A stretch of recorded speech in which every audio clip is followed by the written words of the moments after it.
전능하사 천지를 만드신 하나님 아버지를 내가 믿사오며 그 외아들 우리 주 예수 그리스도를 믿사오니 이는 성령으로 잉태하사 동정녀 마리아에게 나시고 본디오 빌라도에게 고난을 받으사 십자가에 못 박혀 죽으시고 장사한 지 사흘 만에 죽은 자 가운데서 다시 살아나시며 하늘에 오르사 전능하신 하나님 우편에 앉아 계시다가 전리로서 산자와 죽은 자를 심판하러 오시리라.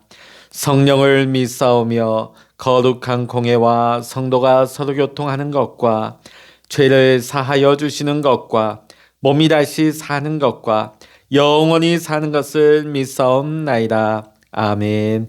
찬송가 208장입니다. 찬송 208장입니다.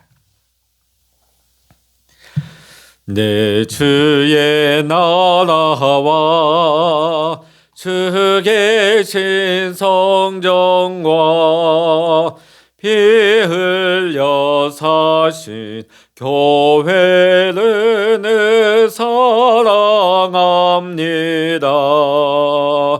내 주의 교회는 천성과 같아서 눈동자같이 하께서 늘 보아시네.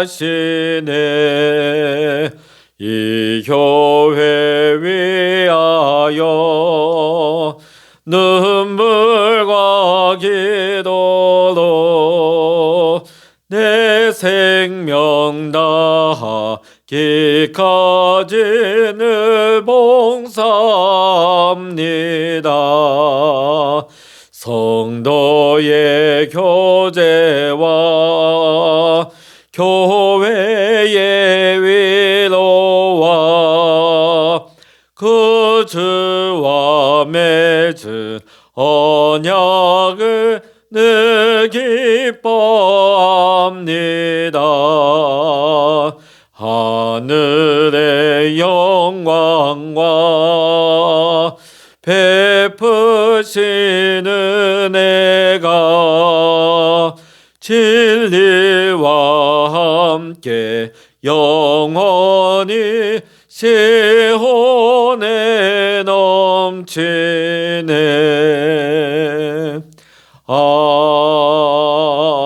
아멘. 이 시간 누리게 주시는 하나님의 말씀 구약 역대하 3장입니다.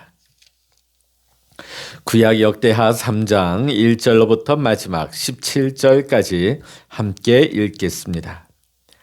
솔로몬이 예루살렘 모리아 산에 여호와의 전 건축하기를 시작하니 그곳은 전에 여호와께서 그의 아버지 다윗에게 나타나신 곳이요 여부스 사람 오르난의 타작마당에 다윗이 정한 곳이라. 솔로몬이 왕위에 오른 지 넷째 해 둘째 날 건축을 시작하였더라. 솔로몬이 하나님의 전을 위하여 놓은 지대는 이러하니 옛날에 쓰던 자로 길이가 60규빗이요 너비가 20규빗이며 그 성전 앞에 있는 앙실의 길이가 성전의 너비와 같이 20규빗이요 높이가 120규빗이니 안에는 순금으로 입혔으며 그 대전 천장은 잣나무로 만들고 또 순금으로 입히고 그 위에 종려나무와 사슬 형상을 새겼고 또 보석으로 성전을 꾸며 화려하게 하였으니 그 금은 바르와인 금이며 또 금으로 성전과 그 들보와 문지방과 벽과 문짝에 입히고 벽에 그룹들을 아로 새겼더라. 또 지성소를 지었으니 성전 넓이대로 길이가 20규빗이요 너비도 20규빗이라. 순금 600달란트로 입혔으니 몸무게가 금 50세겔이요 다락들도 금으로 입혔더라. 지성소 안에 두 그룹의 형상을 새겨 만들어 금으로 입혔으니 두 그룹의 날개의 길이가 모두 20규빗이라. 왼쪽 그룹의 한 날개는 5규빗이니 성전벽에 닿았고 그 다른 날개도 5규빗이니 오른쪽 그룹의 날개에 닿았으며 오른쪽 그룹의 한 날개도 5규빗이니 성전벽에 닿았고 그 다른 날개도 5규빗이니 왼쪽 그룹의 날개에 닿았으며 이 두 그룹이 편 날개가 모두 20규빗이라. 그 얼굴을 내전으로 향하여 서 있으며 청색, 자색, 홍색 실과 고운 배로 휘장문을 짓고 그 위에 그룹의 형상을 수놓았더라. 성전 앞에 기둥들을 만들었으니 높이가 35규빗이요 각 기둥 꼭대기의 머리가 5규빗이라. 성소같이 사슬을 만들어 그 기둥머리에 두르고 석류 100개를 만들어 사슬에 달았으며 그 두 기둥을 성전 앞에 세웠으니 왼쪽에 하나요 오른쪽에 하나라. 오른쪽 것은 야긴이라 부르고 왼쪽 것은 보아스라 불렀더라. 아멘. 할렐루야. 오늘 이 새벽에도 영상을 통하여서 함께 새벽 기도에 참여하시는 우리 모든 믿음의 성도님들과 여러분의 가정 위에 오늘도 여러분의 이 하루 동안 하나님의 은혜와 평강과 축복이 함께 하시기를 주의 이름으로 간절히 축원합니다. 이탈리아에 가면 피사의 사탑이 있습니다. 현대 7대 불가사의 중 하나로 꼽히는 명소고 관광지인 것이죠.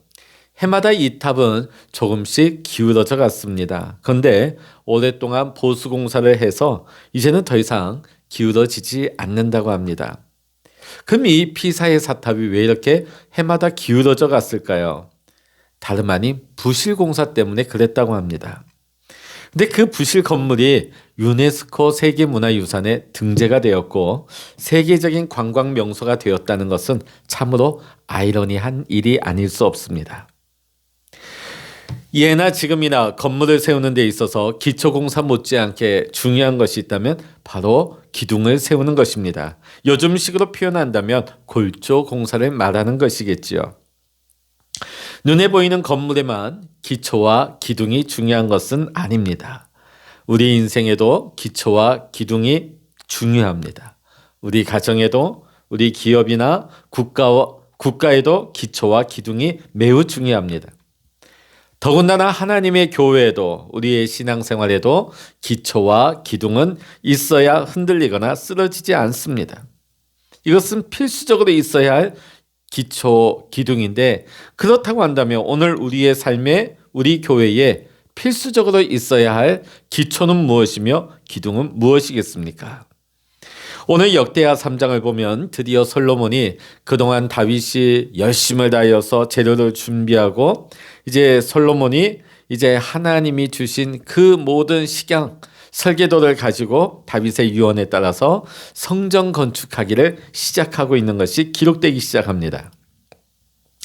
오늘 본문의 말씀 3장 1절에 보면 솔로몬의 성전이 어디에 세워져 있는지 어디에 터를 잡았는지가 분명하게 나타나고 있습니다. 솔로몬이 예루살렘 모리아 산에 여호와의 전 건축하기를 시작하니. 자, 그곳은 전에 여호와께서 아버지 다윗에게 나타나신 곳이요 여부스 사람 오르난의 타작마당에 다윗이 정한 곳이라. 자, 오늘 성전의 기초는 바로 예루살렘 모리아 산에 세우게 되어집니다. 이 모리아 산이 어떤 곳입니까? 우린 잘 알고 있죠. 아브라함이 하나님의 명령에 따라 독자 이삭을 번제물로 드리려고 했던 장소가 바로 모리아 산이었습니다. 또 역대상 21장에 보면 다윗이 하나님의 뜻을 어기고 자신의 힘을 과시하기 위해서 인구조사를 하게 되어집니다. 그 일로 말미암아 이스라엘 온 땅에 사흘 동안 전염병이 번지게 되고 7만 명의 백성이 죽게 되어집니다. 이스라엘을 치던 여호와의 사자가 오르난의 타작마당에 나타났을 때에 다윗은 백성의 장로들과 함께 회개의 굵은 베옷을 입고 얼굴을 땅에 대고 엎드려서 하나님의 자비를 구하고 있습니다. 그리고 거기서 여호와를 위하여 단을 쌓았을 때에 비로소 하나님의 징계, 재앙이 그치게 되는 것이죠. 다윗은 여호와의 자비와 긍휼이 나타났던 오르난의 타작마당을 금 600세겔을 치르고 매입을 하게 되어집니다. 이 오르난의 타작마당이 바로 솔로몬의 성전의 기초가 되는 예루살렘의 모리아 산이 되어집니다. 또 이것은 훗날 우리 주 예수 그리스도께서 우리 죄를 위하여 십자가를 지셨던 갈보리 언덕입니다. 장차 예수 그리스도께서 우리의 죄를 위하여 자신을 번제물로 드릴 곳에 솔로몬의 성전이 세워졌다 하는 것은 우연의 일치가 아닙니다. 이는 하나님의 놀라운 계획이요 하나님의 섭리가 작용한 결과라는 것을 우리는 말씀을 읽으면서 깨닫게 되는 것입니다. 오늘 이 말씀을 통해서 솔로몬 성전의 기초는 오직 예수 그리스도의 십자가라는 것을 우리는 발견하게 됩니다. 이제 성전 건축이 거의 완성 단계에 이르게 되죠. 그때 솔로몬은 성전 앞에 두 개의 큰 기둥을 세우게 되어집니다. 오늘 본문 17절의 말씀 보면 그 두 기둥을 성전 앞에 세웠으니 왼쪽에 하나요 오른쪽에 하나라. 오른쪽 것은 야긴이라 부르고 왼쪽 것은 보아스라 불렀더라. 야긴이라고 하는 이름의 뜻은 저가 세우시리라. 또 보아스라고 하는 이름은 그에게 능력이 있다. 우리는 여기에서 솔로몬의 신앙의 훌륭함을 발견할 수 있습니다.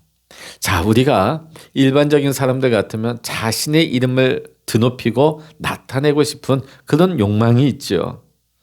자, 그러면 한쪽 기둥은 다윗, 또 한쪽 기둥은 솔로몬이라 이름을 명명할 수도 있었을 것입니다. 사실 성전 건축에 있어서 가장 큰 공을 세운 사람이 이 두 사람 아니겠습니까? 다윗이 모든 성전에 필요한 건축에 필요한 재료를 준비하고 또 솔로몬은 그 설계도에 따라서 힘써서 성전 건축을 행하게 되어지죠. 자, 또 이들은 그 나라를 훌륭하게 통치하고 다스리는 왕입니다. 자, 누가 다윗 또 솔로몬이라고 이름을 짓는다고 해서 누구 하나 탓할 사람 아무도 없을 것입니다. 그만큼 통치도 잘하고 하나님께 영광을 돌린 믿음의 사람들이었기에 그 누구 하나 반대할 사람이 없다는 것이죠. 그러나 솔로몬은 자신의 이름을 나타내지 않았습니다. 왜냐하면 예루살렘 성전은 다윗이나 솔로몬 자신의 힘과 능력으로 세운 것이 아니라 하나님께서 하나님의 능력으로 세우신 것이라는 점을 분명하게 밝히고 있습니다. 그래서 오늘 이 기둥의 이름을 야긴 또 하나는 보아스라는 이 두 기둥을 성전 앞에 세웠던 것입니다. 사랑하는 믿음의 성도 여러분, 오늘 우리에게도 이 야긴과 보아스의 신앙의 기둥이 세워져야 할 것입니다. 자신의 이름과 공적과 의를 드러내지 않는 신앙, 오히려 자기를 부인하고 하나님께 모든 영광을 돌리는 신앙 말입니다. 그분만이 우리의 인생을 전능하신 능력으로 세울 수 있는 유일한 분임을 고백하는 신앙 말입니다. 그렇습니다. 전능하신 하나님만이 우리의 인생을 세우실 수 있습니다. 하나님 외에는 그 누구도 그 어떤 것으로도 우리의 삶을 세울 수 없고 또한 세워질 수 없기 때문입니다. 자, 그러면 이 야긴과 보아스 이 두 기둥은 무엇을 의미하는 것일까요? 이 두 기둥의 임무는 눈에 보이지 않는 성전을 바치는 것이었습니다. 사실 이 예루살렘 성전에는 이 야긴과 보아스 기둥에도 많은 기둥들이 눈에 보이는 기둥들이 많이 있었습니다. 자, 그러나 눈에 보이지 않는 성전을 바치는 기둥은 바로 야긴과 보아스 이 두 기둥이었습니다. 그러면 눈에 보이지 않는 성전이란 무엇일까요? 그것은 바로 이스라엘 백성 전체를 상징하는 것입니다. 이스라엘 백성들을 세우시는 분은 하나님이시고 그분의 능력으로 말미암아 이스라엘은 유지된다고 하는 것을 상징적으로 솔로몬이 이 성전 앞에 두 기둥을 세우게 되는 것이죠. 우리 이스라엘을 하나님이 세우신다. 그분의 능력으로 말미암아 우리 이스라엘은 유지되어진다 하는 것을 눈에 보이는 두 기둥으로 상징으로 나타내면서 믿음을 고백하고 있는 것이죠. 오늘날 수많은 현대 교회들이 여러 문제에 휩싸여서 분란되어지고 또 수많은 기둥들이 기울어지고 무너지는 것을 자주 목격하게 되어집니다. 여러분, 건물에 있어서 기둥이 무너지면 어떻게 될까요? 대형 사고가 나는 것이지요. 1994년도에 우리는 그 현장을 목격했죠. 서울 강남의 삼풍백화점이 그 사고가 왜 일어났습니까? 기둥이 무너지니까 아무리 화려하고 고급 백화점이었지만 한순간에 무너져 내린 것이죠. 그 일로 말미암아 수많은 사람이 수백 명이 목숨을 잃고 다쳤습니다. 오늘 마찬가지예요. 교회의 기둥이 기울어지고 무너지면 수많은 영혼들이 상처를 입고 목숨을 잃게 되어 있어요. 생명을 잃게 되어 있습니다. 그러면 우리 교회 안에 지켜야 할 보이지 않는 성전의 두 기둥은 무엇일까요? 하나는 하나님의 말씀이고 하나는 성령의 두 기둥입니다. 하나님의 말씀과 성령입니다. 이 두 기둥이야말로 우리 교회의 기둥인 것입니다. 야긴과 보아스. 근데 오늘 많은 사람들이 진정한 기둥을 세우기보다는 그것을 의지하기보다는 세상에 엉뚱한 기둥을 세우고 그것을 믿고 그것을 의지하려 한다는 것입니다. 그럼 사람들은 엉뚱한 어떤 기둥을 세우고 있을까요? 하나는 자기 자신이라고 하는 기둥을 세우지요. 많은 사람들이 하나님을 신뢰하고 하나님을 의지하기보다는 자기 스스로를 신뢰하고 의지합니다. 자신의 손과 힘으로 무엇인가를 세우고 이루어 보려고 노력하지요. 자기의 힘으로 얼마든지 자기의 삶을 세울 수 있다고 자신합니다. 그러나 이것은 얼마나 어리석은 일인지 모릅니다. 두 번째는 재물입니다. 많은 사람들이 하나님보다 재물을 더 사랑하고 의지하며 그것에 생명을 겁니다. 인생을 겁니다. 재물이 하나님의 자리를 대신하고 차지하고 있으면서 사람을 지배하고 있죠. 이 재물이 어느덧 하나님이 되고 우리의 가장 큰 우상이 되어버렸습니다. 근데 이 재물이 우리의 인생을 세워줄까요? 우리의 인생을 복되게 할까요? 오히려 우리의 인생을 흔들거리게 만들고 우리의 시선을 하나님이 아니라 세상으로 향하게 하는 것이지요. 여러분, 야긴과 보아스의 이 신앙을 가진 자는 재물을 의지하고 그것의 지배를 받는 자가 아닙니다. 오히려 야긴과 보아스의 신앙 고백으로 오히려 그것을 지배하고 다스리는 사람이 되는 것입니다. 오늘 사랑하는 믿음의 성도 여러분, 여러분이 하나님을 신뢰하고 하나님을 의지하고 하나님의 능력으로 말미암아 세상을 지배하고 세상을 다스릴 수 있는 저와 여러분 모두가 되실 수 있기를 주의 이름으로 간절히 축원합니다. 세 번째 기둥은 엉뚱한 기둥은 조직이지요. 사람들은 어떻게든지 세상 조직을 만들어 놓고 그 조직 안에 자신이 속함으로 말미암아 거기서 안정감을 누리고 거기서 보호를 받으려는 그런 심리가 다 있습니다. 그러나 여러분, 세상의 조직이 우리의 기둥이 될 수 있을까요? 우리의 삶의 기초가 될 수 있을까요? 오히려 그 조직을 통해서 쓰라린 패배와 상처를 입게 되는 경우가 참 많습니다. 하나님 외에는 그 누구도 그 어떤 것도 우리 인생의 기초와 기둥이 되지 못합니다. 우리 자신도 우리 재물도 우리의 조직도 내가 의뢰하고 의지할 것이 못 되는 것입니다. 오직 하나님만이 우리의 삶을 세우는 것입니다. 오직 하나님의 능력만이 우리의 삶을 세우십니다. 이제라도 우리는 우리의 신앙과 우리의 삶 속에서 우리 가정과 우리 교회 안에서 잘못 세워놓은 기둥은 과감하게 뽑아버려야 할 것입니다. 그리고 저가 세우시리라. 야긴의 기둥과 그에게 능력이 있다. 보아스의 기둥을 회복하고 세워야 될 줄로 믿습니다. 야긴과 보아스의 신앙을 가진 자가 우리 교회 안에 많아질 때에 우리 교회는 비전이 있고 소망이 있습니다. 우리 한국 교회 안에 이 야긴과 보아스의 신앙을 가진 많은 믿음의 성도님들이 일어날 때에 한국 교회는 비전이 있고 다시 일어나게 될 것이며 다시금 부흥하게 될 줄로 믿습니다. 이제는 우리의 삶과 우리의 신앙의 기초를 예수 그리스도 십자가 위에 두고 그 중심에 야긴과 보아스의 신앙의 기둥이 든든하게 세워질 수 있기를 이 시간 주의 이름으로 간절히 소망합니다. 기도하시겠습니다. 할렐루야. 하나님 아버지, 오늘 솔로몬이 성전을 건축할 때에 그 앞에 야긴과 보아스 두 기둥을 세웠습니다. 자신을 신뢰하고 자신의 이름을 세우는 세상에 헛된 기둥을 세우는 것이 아니라 하나님의 이름과 하나님의 영광을 드높이는 하나님의 능력을 신뢰하는 믿음의 기둥들을 세웠습니다. 하나님, 우리 가정 안에 내 삶 속에 우리 교회 안에 하나님 아버지의 세상에 헛된 기둥들이 뭔가 자리 잡고 있습니까? 이제는 그 기둥이 아니라 우리의 삶 속에, 우리 가정 속에, 하나님 내 심령 속에, 우리 교회 가운데 야긴과 보아스의 든든한 신앙의 참된 기둥이 회복되고 세워지게 하여 주시옵소서.